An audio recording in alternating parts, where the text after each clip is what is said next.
sangat mudah untuk nyari uang di zaman sekarang, tapi ya apa yang kita bayar adalah konsistensinya. Tahu nggak ya itu sebenarnya itu asalnya dari Banjar. Kenapa tuh? Kenapa tuh? Ya kan, ai.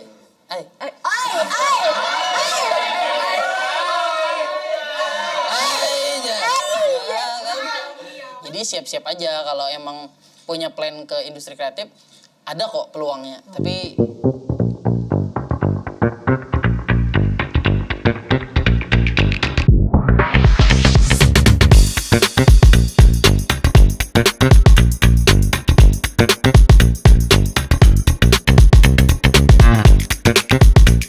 Set ready, kamera record, audio record.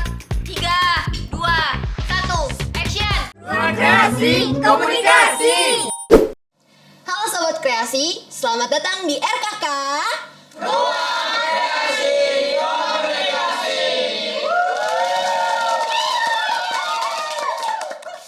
Tempatnya anak komunikasi ngobrol santai tapi penuh makna. Bareng aku, Angel Marilyn yang bakal nemenin kalian di episode kali ini.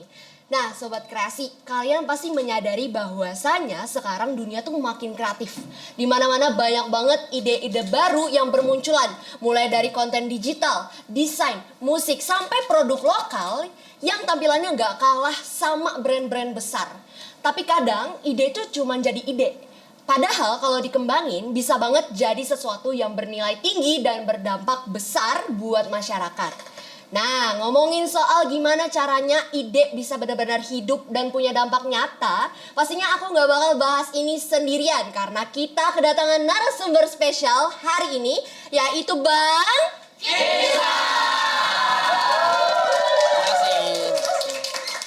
terima kasih sudah diundang. Wih, bener. Terima kasih ya Bang sudah datang. Siap. Oke. Sebelum kita mulai ngobrol jauh nih Bang, aku pengen ngajak Sobat Kreasi buat kenalan lebih dulu sama narasumber kita, Abang Kisah. Ya, Oke. Kalian pernah nggak nonton video yang satu ini? Orang Banjar adalah penghasil anak pang terbanyak. Kenapa? Karena setiap ibu-ibu di Banjar kalau mau manggil anaknya, Mat, sini Pang. Pang, bukan Pang. Ayo belajar bahasa Banjar.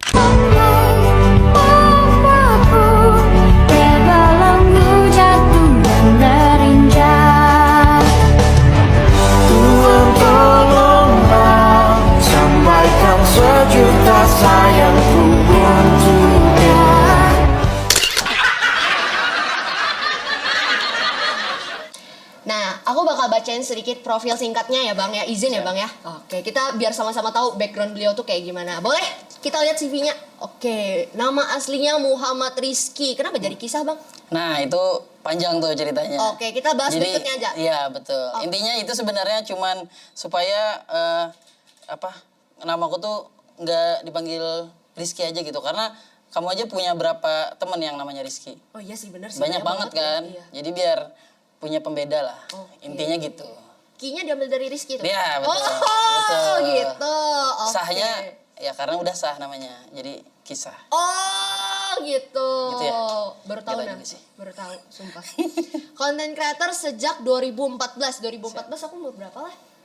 Umur berapa Pian, Bang? SD kayaknya kamu. Ih, kayaknya SD, Bang. Nah, juga menggeluti fotografi dan videografi sejak 2018. Nah, lahir di Kapuas. Siapa di sini yang dari Kapuas? Mana suaranya? Bukan pendustaan. Tahuan benar. Oke, bisa kita lanjut ke berikutnya. Nah, beberapa konten yang tadi udah ditampilkan juga di video, ada di sini beberapa konten yang viral ya. Aku udah pernah lihat ini Bang sebelum ketemu Abang. Oke. Beneran. Oke, selanjutnya ada lagi nggak? Oh, ini beberapa proyeknya Abang ya? Ya, karena aku emang selain ngonten, juga basicnya sebenarnya ngedirect video musik, iklan profesional biasanya, makanya aku cantumin di sini gitu. Beberapa brand lah ada juga. Oke. Nah, Sobat Kreasi, kita udah kenalan sama narasumber kita hari ini dan sempat melihatlah beberapa video yang mungkin udah pernah lewat di Reels kalian. Sekarang kita bakal masuk ke obrolan yang lebih dalam, entah sedalam apa itu. Oke, dalam banget nih. Wih. Karena dunia kreatif tuh bukan cuma soal ide aja, tapi juga gimana supaya kita tuh bisa ngasih kontribusi kan ya Bang ya? Oke, iya betul. Menurut Bang Kisah, sebelum menurut Bang Kisah, kayaknya kita pengen denger deh cerita Bang Kisah tuh kayak gimana sih awal perjalanannya jadi ke dunia konten kayak sekarang? Sebenarnya kayaknya nggak di plan ya, karena sebenarnya aku basicnya itu bukan anak multimedia atau basic media gitu, tapi aku pesantren sebenarnya. Pesantren? Iya, Jauh basicnya ya? pesantren. Jauh banget ya? Makanya kadang orang pasti nggak nyangka gitu kalau aku basicnya pesantren. Jadi karena pesantren gitu kebetulan itu sistemnya bolak-balik ya, bukan yang asrama gitu. Oke. Jadi aku itu dulu karena suka ngedit-ngedit foto di Photoshop, kebetulan abahku kan punya laptop tuh. Ya, jadi karena jarang kepake ya aku pakai buat ngedit-ngedit foto, sampai akhirnya aku punya Instagram waktu itu. Kapan tuh Bang? Instagram 2013. Oh, yang masih coklat itu ya? Iya, masih coklat. Ya oke, terus? Masih coklat, betul. Jadi waktu itu aku sudah punya Instagram, aku lihat-lihat gitu kan ada video-video yang seru gitu, yang diedit. Karena dulu Instagram itu kan sebenarnya udah lama ada, tapi orang ngupload video ke Instagram itu ya cuman kayak kita nge-story, tapi diupload di feed. Kalau dulu kayak gitu. Nah, pas udah mulai masuk ke 2014-2015, itu udah beralih tuh orang-orang pada effort buat ngedit konten. Kayak di YouTube lah. Kayak di YouTube diedit, terus diupload di Instagram. Nah, dari situ akhirnya aku terinspirasi gitu mau bikin. Awalnya memang iseng karena penasaran gitu sama salah satu video di Instagram. Kayaknya aku coba bikin deh kayak gitu. Coba bikin. Sebenarnya sih kalau kita ngelihat karya pertama ya pasti cringe gitu. Iya kayak sih. apa sih gitu. Iya, apa sih? Kalau hari ini yang ngeliat ya. Cuman waktu itu kayak keren banget gitu Iya, rasanya. iya, iya. Wih gitu. Bisa bikin kayak gini. Di saat teman-teman yang lain kan mungkin nggak ngerti masih masalah Instagram, masalah video gitu. Ngedit-ngedit kayak gitu.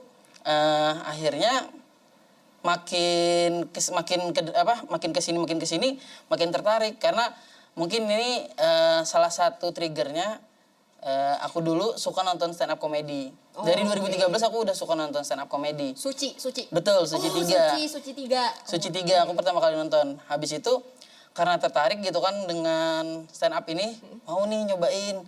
Ada ini komunitasnya kan di Banjar. Datang tuh aku ternyata ini nggak berani demam panggung. Demam panggung nggak berani gitu mau open mic kan.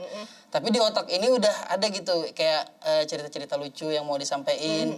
Nah, akhirnya karena waktu itu nggak berani dan ketemu medium yang tepat nih buat nyalurin ide di konten-konten, akhirnya tersalurkan di sana dan sampai hari ini ya kayak gitu. Puji Tuhan ya lah. Begitu. Jadi memang awalnya nggak sengaja tapi akhirnya ketagihan. Iseng-iseng berhadiah. Iseng-iseng berhadiah. Oke. Menurut Bang Kisah nih, peran aktif kayak gimana sih yang harus dimiliki sama pelaku industri kreatif saat ini? Peran-peran ya? Iya, peran aktifnya kayak gimana sih? Peran aktifnya sebenarnya gini, karena kita kan ya namanya bermasyarakat gitu ya. Kita kan harus saling bantu gitu kan. Nah, di ranah sosial media mungkin yang bisa dilakukan oleh para kreator kan istilahnya, konten kreator adalah berkolaborasi, saling membantu dalam menyebarkan sebanyak mungkin pengaruh-pengaruh yang baik. Baik itu dari moral, budaya juga kan, atau hiburan yang basicnya dari Banjarmasin, misalnya kayak kalau tahu Mahalabiu kan, Mahalabiu itu kan budaya Banjar kan. Nah, itu kan sebenarnya bisa kita aplikasikan di konten yang mana akhirnya orang-orang di luar sana tahu gitu, oh orang Banjar itu juga punya budaya komedi loh kayak gini misalnya. Jadi nggak harus terpatok dengan hal-hal yang serius kalau kita mau ngembangin industri ini. Kalau industri kreatif. Iya kreatif gitu, karena dia nggak ada batasan sebenarnya. Berarti kayak santai aja lah. Betul. Nah, di era modern kayak gini nih Bang, kan ada tuh AI. Betul. Nah, itu tuh apakah itu tuh menjadi sebuah tantangan atau jadi peluang gasan pelaku industri kreatif? Aduh. Oke. Tapi sebelum kita bahas AI, tahu nggak AI itu sebenarnya itu asalnya dari Banjar. Kenapa tuh? Ya kan, AI. Ai. Ai, ai. Ainya. Karena menyangka. Aku malu sebenarnya bilang itu. Karena menyangka orang Banjar yang mau Orang Banjar yang bikin itu sebenarnya AI itu. AI jangan. Jadi jadi kalau kita bicara AI sebenarnya sih kalau dari aku pribadi industri kreatif itu malah terbantu banget dengan adanya AI. Oke. Khususnya di aku mungkin konten kreator ya. Karena konten itu sendiri basicnya kan dia abstrak. Jadi nggak harus terformat, nggak harus yang ngikutin jam kerja gitu kan. Iya, Jadi dia punya fleksibilitas yang sangat tinggi. Nah, dengan fleksibilitas yang sangat tinggi, sebenarnya itu jadi poin yang minus juga. Kadang-kadang kita jadi blunder apa sih bilangnya, kayak bingung sendiri nyari ide karena waktunya nggak fleksibel nggak terarah lah. Nah kalau kita kerja di kantor kan kita udah ada brief dari pagi sampai sore kerjain ini bikin apa aja udah gitu jelas ya. gitu kan. Nah kalaunya si industri kreatif ini karena dia nggak ada sistem mungkin ya, jadi AI itu ngebantu kadang-kadang di hal yang teknis gitu. Misalnya kayak aku pribadi itu kalau aku mau bikin konten selama seminggu misalnya. Nah aku kan basicnya nyari ide itu dari hal-hal yang terdekat aja nih. Udah aku catet biasanya di notes atau di mana. Nah habis itu aku sampein tuh di misalnya ChatGPT gitu kan. ChatGPT, tolong aku dalam 1 minggu ini ingin bikin konten dengan jumlah 4 konten misalnya. Tolong bikinkan timeline dan waktu yang pas untuk produksi misalnya. bikin jadwalnya gitu ya. Aku kasih idenya biasanya dia bisa ngurain properti, terus lokasi mungkin juga. Jadi itu cukup ngebantu banget sih kalau dari aku ya AI ya. Jadi malah itu jadi alat yang sangat mumpuni saat ini. Nggak merasa terancam sih. Nah terancam itu kalau kita ngerjain hal-hal yang repetitif, yang teknis gitu. Misalnya contoh ya kayak kita buat laporan, laporan kantor misalnya. Nah itu sangat mudah digantikan karena itu kan sifatnya teknis ya. Teknis ya, bisa dipelajari ininya, rumusnya dan lain-lain. Taruh di ChatGPT, selesai. Iya sih, benar sih. Selesai. Jadi Makanya kayak lebih cepet banget.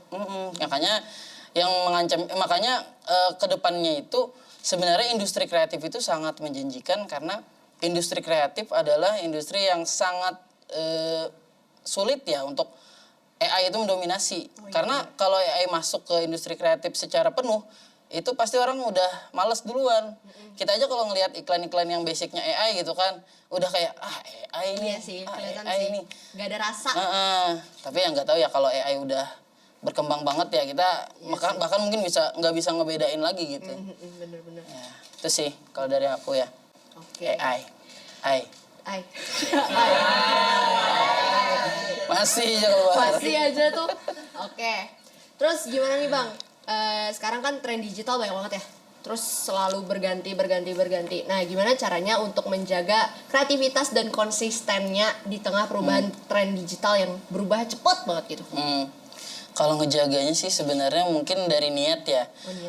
Kalau emang niatnya mau hidup di situ atau emang nyari duitnya di situ ya, itu sih biasanya bakal lebih rajin gitu buat konsisten.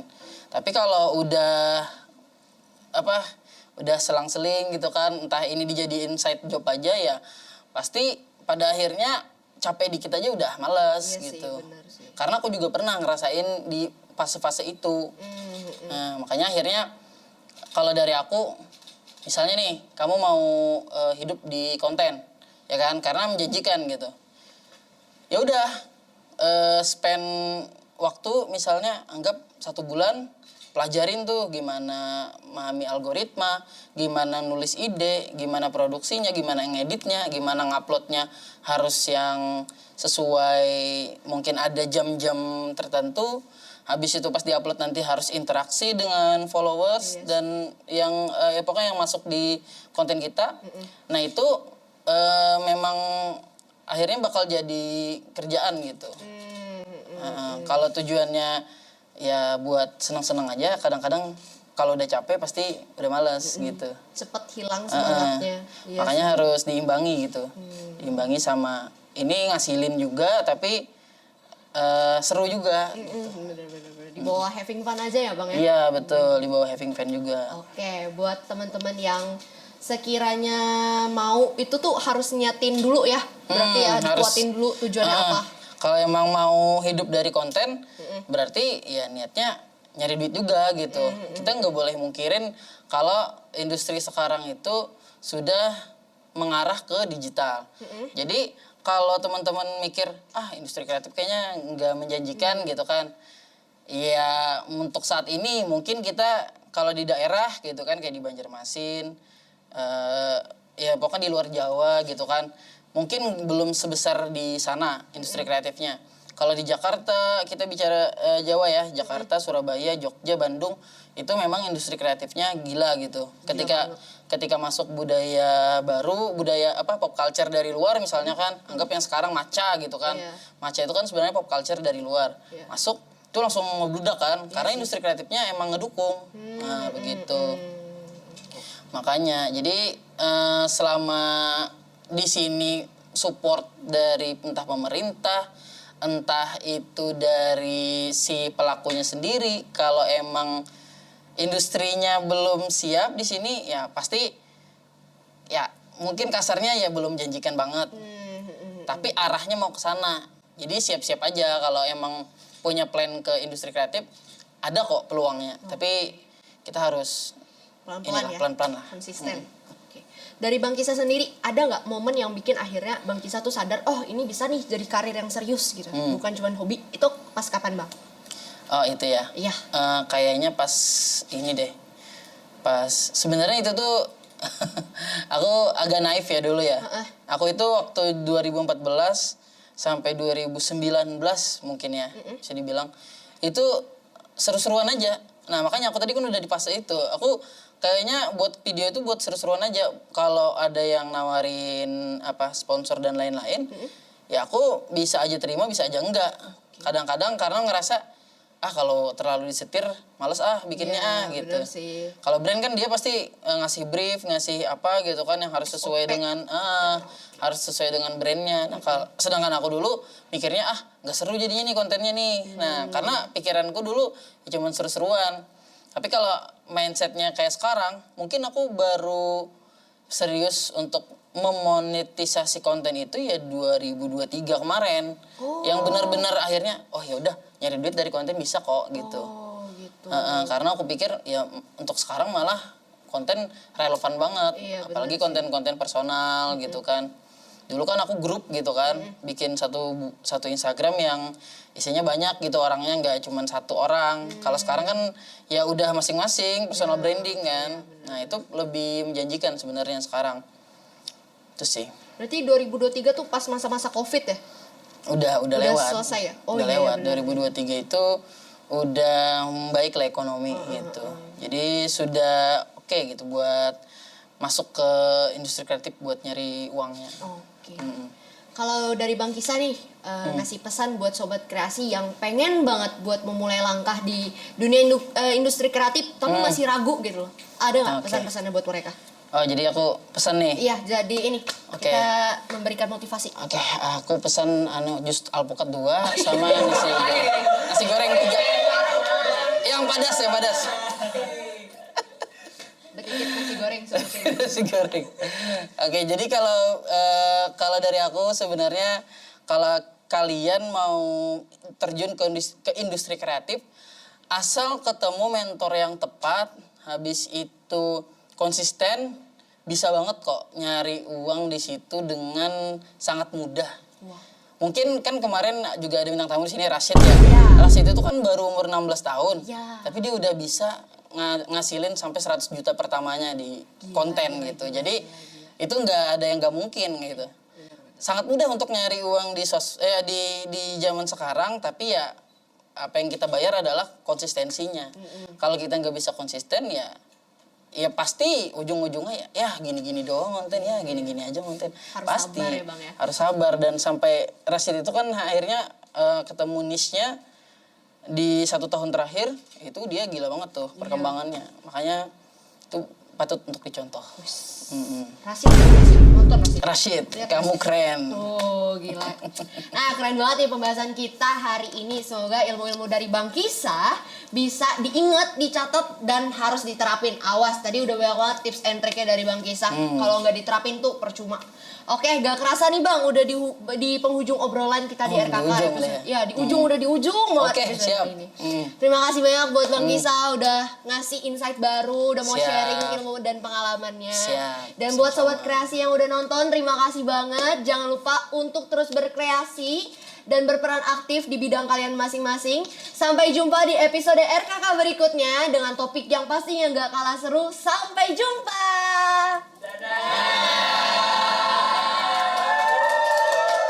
Kreasi Komunikasi.